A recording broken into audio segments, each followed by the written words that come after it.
Hello friends, family and other creatures of the sea, welcome back to a new high-level game of StarCraft 2. Today we have in the top right as the blue Terran player, Spirit here, from Poland of course, a top Polish player, known for his love of command centers, his love of building SCVs and anything but army units. And in the bottom left we had Night Phoenix, he's a Ukrainian young Protoss player, 16-year-old, who's currently about 6k MMR on the European ladder. His real nickname, or the way that people might know him, is SlyCrab, which is spelled like this, SlyCrab. And he's a pretty decent Protoss that's been improving a lot recently. And it's fun to see him play here in a ladder game against good old Spirit. So Night Phoenix is, he's a new kid on the block. I actually played him recently in one of the ESL Open Cups, and I am proud to say that I did manage to win, but it was a tough victory. And he's one of those guys that I hadn't really heard of much, maybe 6-7 months ago. He's coming up quickly, he's gaining that MMR quickly, and it's just cool to see another young Protoss talent come up. After MaxPax is our latest one. We have Eric Fire, who is recently, I think, made 6-4, young French Protoss player. Now we have SlyCrab as well, this young Ukrainian. It's just really cool to see this constant stream of new young players, especially in Europe, that decide to pick up StarCraft 2 and actually perform pretty well. I mean, they sink a lot of hours into this game. It's always cool to see that payoff, of course. Now, Spirit's Reaper is a very experienced Reaper. Spirit knows how to control these bad boys. First worker is going to fall here on the side of SlyCrab. I think Spirit will be pretty aware of what is kicking off right now as well. He sees 3 adepts, 1 adept over here, 2 adepts on the other side of the map. Majority of the time that does indicate a Stargate opener, and in this case it is going to be a Phoenix start indeed. With this fast Phoenix it will allow Night Phoenix to oh, Night Phoenix. Maybe he always plays Phoenix, I don't know about that. I hadn't even realized that his Phoenix is also a StarCraft unit, but of course it is. He might be someone that always plays Phoenix, but he will be capable of scouting what his opponent is doing. And we see, indeed, Spirit already gambled what it was going to be, as we see a Viking on the way here. These adepts are going to finish in the main base. It was pretty obvious these bad boys were going to finish. The Marine count is pretty low. And I think with 3 adepts against 5 Marines, there's some real potential where even decides to lift one of these Marines. The Viking cannot land because it's busy attacking this Phoenix right now. I like the way that SlyCrab or Night Phoenix play this out. From now on I'll just call him Night Phoenix, if that's the account name. But please do remind that his real name is SlyCrab, or his real nickname is SlyCrab. He's dealing a lot of damage here. And this looks bad. This looks real bad for Spirit here, who's struggling to stop these triple adepts. Oh, that actually didn't kill anything. But now these Phoenixes might be capable of taking out a Viking. Now we see quick repair. Second Phoenix might fall here. Viking is going to try to catch it. No, sorry, this is a Phoenix. I thought that was a Viking for a second. I was like, wow, that's a high-speed Viking. But indeed, it's just a second Phoenix, or a third Phoenix, I guess. I'm not quite sure what happened here, but we saw an explosion and we see some debris flying towards the sky. So perhaps it was the Reaper that we just witnessed dying. Reaper and a Hellion, probably. As the workers killed, we see Spirit managing to kill 9 workers. Night Phoenix only managing to kill a single worker. There is, however, another counterattack on the way. And with the early losses in units, this might actually mean that Night Phoenix is going to be capable of taking out a couple of extra workers and really put the pressure here on Spirit. Spirit is, of course, relatively unaware of what's coming his way. He's adding 2 extra barracks. The Cyclone is about to finish up, and there are 2 Vikings out. So plenty of anti-air, but this anti-air is going to be very busy with fighting these adepts. There is a supply drop as well that was landed on this depot. It's a little bit sloppy on the macro, as we have 4 depots coming up at the same time right now. Oh my god. How many mines just detonated? I think it was 2 mines detonating. Not a single Phoenix went down here though, but a bunch of them are rather low on health right now. This will trigger a move out of Spirit, who is already going into the extra barracks, so this is a fake move out. I don't think he's actually going to commit to this. Might have spotted that observer. I mean, it is fairly obvious at this point what's kicking off here, no? SlyCrab just following these Vikings. I find it difficult to believe that this is going to be a real push. I mean, Spirit saw 5 adepts already. He knows that there are a bunch of Vikings out. This is a weird lifting pattern. He lifts way too many units, and as a result will lose just 2 of these Phoenixes without really killing anything. This actually might trigger Spirit to just straight up attack. There are, however, still a lot of units. I still would not condone an attack at this point. it is just so darn risky. He knew there were a lot of gate units already, and he just has no marines whatsoever. Yeah, once he scouts this with the Cyclone, he really should return back home. There is no use. Spirit's in a fantastic position right now. He just needs to not die at this point, and he should be fine. This army is going to get caught here by the Phoenixes and the Adepts, but with the Cyclone and the Quick Mine Burrow, luckily Spirit will be able to hold his own. Another Phoenix is getting rallied into this army, and that's like the 5th Phoenix, the 6th Phoenix that we see die this game. There's still no major tech being built here either for Night Phoenix. Night Phoenix is playing this like he's Alpha Star, without any upgrades whatsoever, without any tech. Immortals are being rallied in right now. Lots of Stalkers joining the fray as well. Tanks sieging up in the far back. Perhaps these Phoenixes can deal with that. The answer so far is no, as these Phoenixes remain rather inactive.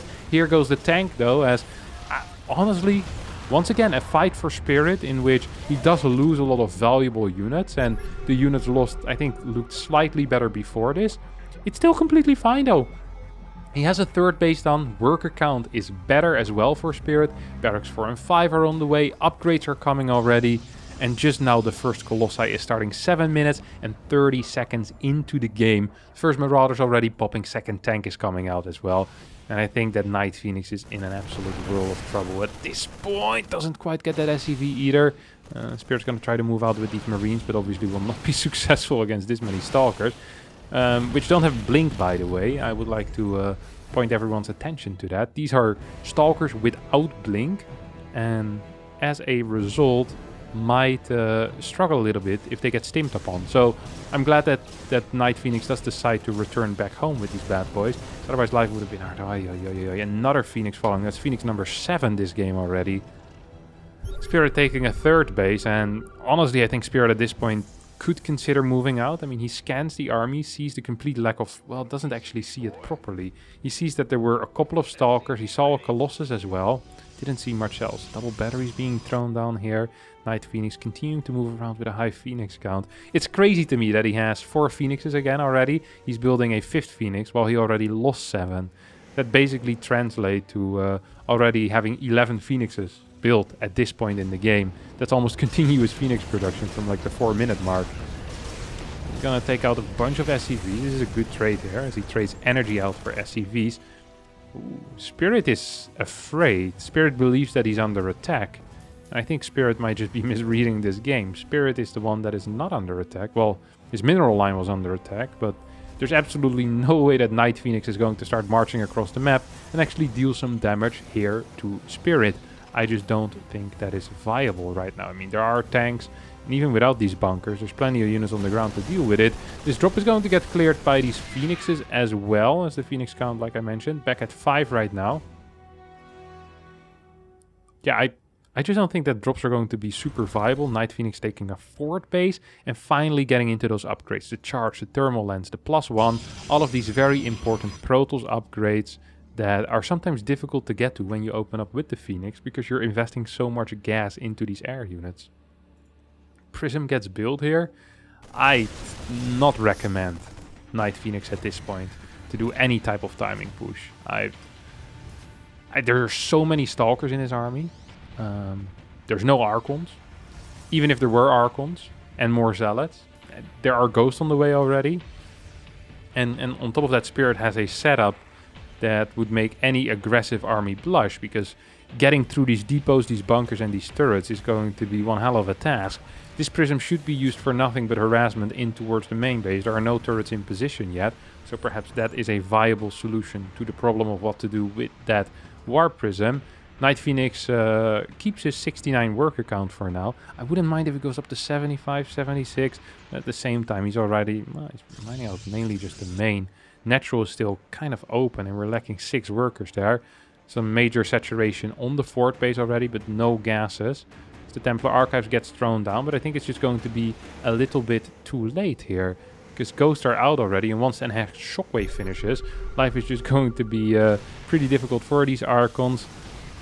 Night Phoenix is moving out, and there are no Vikings. I'll give him that. I'll grant him that. But well, a couple of lifts on these tanks is just going to absolutely decimate his own Phoenix count.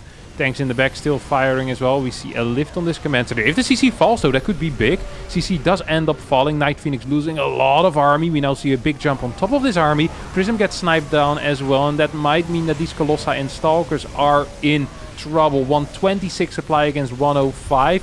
A couple of tanks in the back not really participating in the fight right now, though.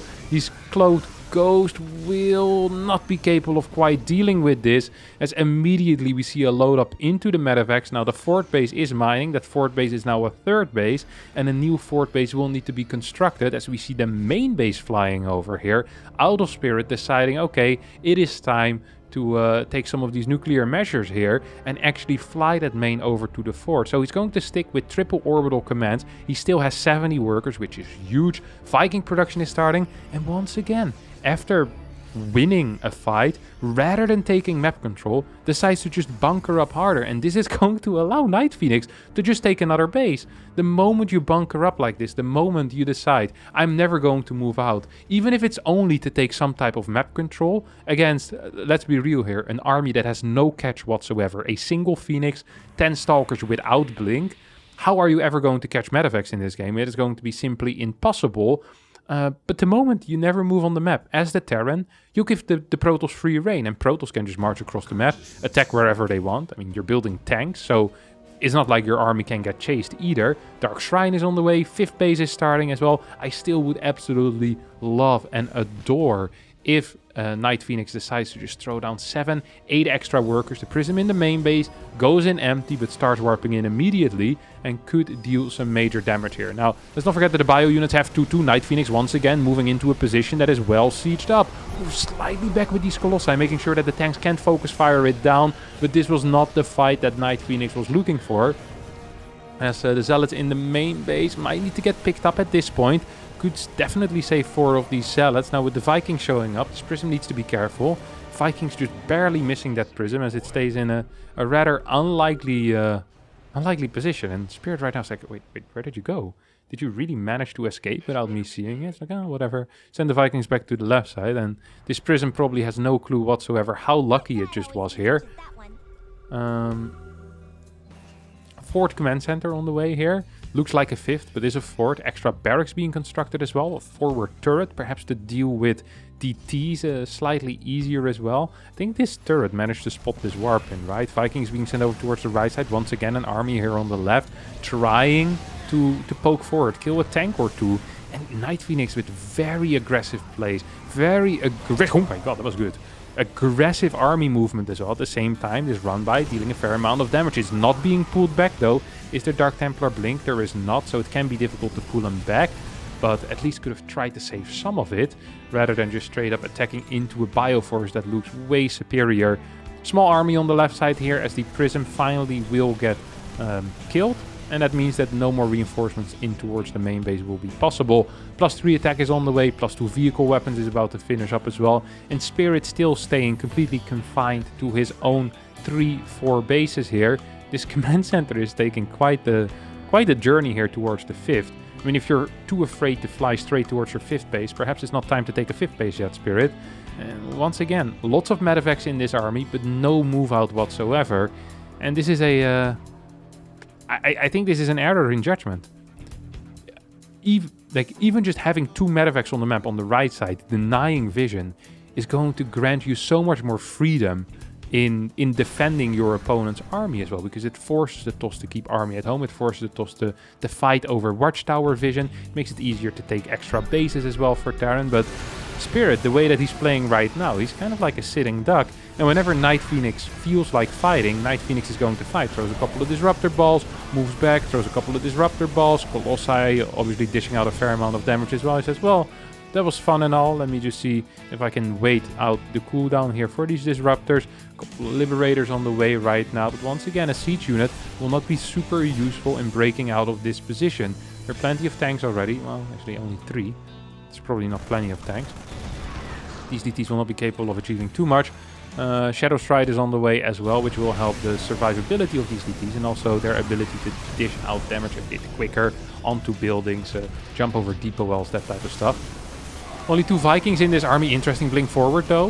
Is going to actually sacrifice a lot of the Stalkers, but does manage to clear both of the Vikings. And it feels like Night Phoenix is kind of throwing away his lead. He has an eco lead and he wants to leverage that, but I think the fights he is taking are just a bit too aggressive. His traits aren't too good. I like the fight that he's going for right now. If he can, you know, kind of keep at least a part of this army alive. Taking out all of these SCVs would be a huge deal already. Taking out the command center would be even bigger. Some zoning disruptor shots here. Good blink forward. Taking out that Viking as well. Oh, more of these SCVs are falling. This command center will be in trouble. There's no tanks to help out yet. Another zoning disruptor shot, and Spirit now might decide to pull the trigger and start moving across the map.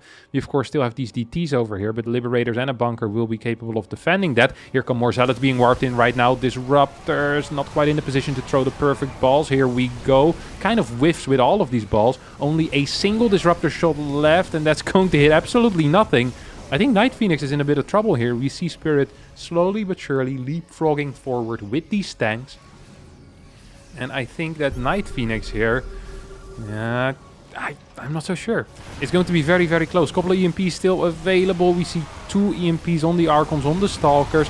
Tanks, good target fire on these armored units as well. A lot of the disruptors are falling. Liberators moving forward as there's still a decent chunk of money in the bank here for Night Phoenix. Let's not forget that Spirit is still only on 3 orbital commands. There's no planetary on any of these bases. I don't quite know what happened with the DTs. Perhaps they tried attacking into this and failed to do any damage whatsoever. This single tank here on the right side is being so annoying. Sending 1 or 2 DTs around to deal with these tanks would be super huge because there's not that many scans available. A couple of disruptor shots could help as well. Good snipe there on the tank. This tank snipe is so important right now, as so is this 5th base, by the way. The moment this base falls, I think Night Phoenix will be in a world of trouble. More Zealots moving in as... I just don't think this is going to be enough. We have another disruptor shot ready. It is not going to connect with anything. Another Zealot being warped in. I think we need to evacuate this position right about now. As, yeah, there's nothing left to do here. 5th base could be taken towards that right side, kind of at the 5 o'clock or the 6. What is this?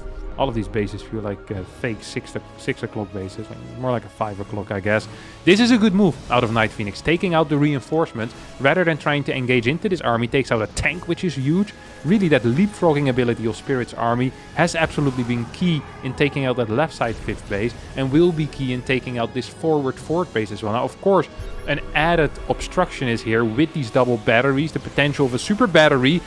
2 Archons are going to get taken out here, though. More reinforcements are dying. Super battery gets activated. Spirit decides not to take it out. I think that is an error here. He needs to target down that super battery. That was free to pick off. He decided not to, and I think it ended up healing 400 or 500 extra shields as well. Very sloppy play here out of Spirit, but I'm still not sure if it's going to be good enough for Night Phoenix. Night Phoenix does once again take out all the tanks. Tank count, well, actually still at 3. 1 at the watchtower here, 1 in the defensive position. 5th base. No, this is the natural. Man, these 3 orbitals have been so extremely useful. The floating orbital, that's the oldest trick in the Terran book, is absolutely saving Spirit's butt here. Because there's no way he would have been capable of getting these new bases up. He just does not have the economy. This right side base for Night Phoenix is now being taken. He still has 68 workers. And once this gets fully saturated, you're still working of what? Well, 3 patches here, 2 patches in the natural. I guess you're working off 2 full bases. So we're expecting an income around 1900 minerals perhaps. On Spirit's side, we're expecting slightly higher numbers because of the triple muling, of course. And there are still 4 patches here, still 4 patches here. So actually kind of similar amount of patches, but because of the mules, yeah, we see 2.8, 2.7 at this point. 3 mules working very hard at that, of course.